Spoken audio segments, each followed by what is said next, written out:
Jubilee hills ఉప ఎన్నికలో BRS అభ్యర్థి ఎవరు? టికెట్ మాగంటి కుటుంబానికేనా లేదా మరొకరికా? ఈ ఉత్కంఠ కొనసాగుతున్న టైంలో నియోజకవర్గ నేతలతో కేటీఆర్ సమావేశం నిర్వహించారు.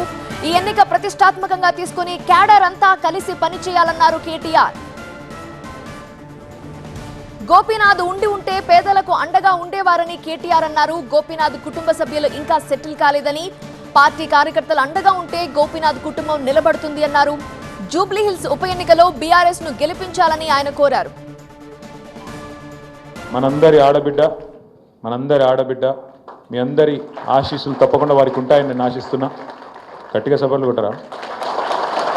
శ్రీమతి మాగంటి సునీత గోపీనాథ్ గారు, మరి అలా ఆ కుటుంబానికి కష్టం వస్తే మనం నిలబడదామా వద్దా దయచేసి మీరు ఆలోచించాలని చెప్పి నేను కోరుతా ఉన్నాను. ఇది ఒకరి ఎలక్షన్ కాదు, ఒక పార్టీ ఎలక్షన్ కాదు, ఎవరిది వాళ్ళే మనం అనుకోవాలి. మనమే క్యాండిడేట్ అనుకోవాలి, మనమే జిద్దు మీద కొట్లాడాలి. ఇంటికాడికి పోవాలి, దండం పెట్టాలి, గోపన్నని యాద్ చేయాలి, గోపన్న చేసిన పని యాద్ చేసి బరాబర్ ఈసారి మళ్ళొక్కసారి ఖచ్చితంగా కేసీఆర్ గారి నాయకత్వానికి మీరు ఆశీర్వాదం ఇవ్వాలి. సార్ క్యాండిడేట్ డిక్లేర్ చేసినాక అందరం కూడా కలిసి క్యాండిడేట్తో సహా వస్తాం. దయచేసి మరి మాగంటి గోపీనాథ్ గారి కుటుంబాన్ని కూడా మనం ఆశీర్వాదం ఇవ్వాలి. పాపం వాళ్ళు ఇట్లా మత్తెలా తెచ్చిపోయింది ఆయన, పాపం ఆయనకు అండగా నిలబడాలి.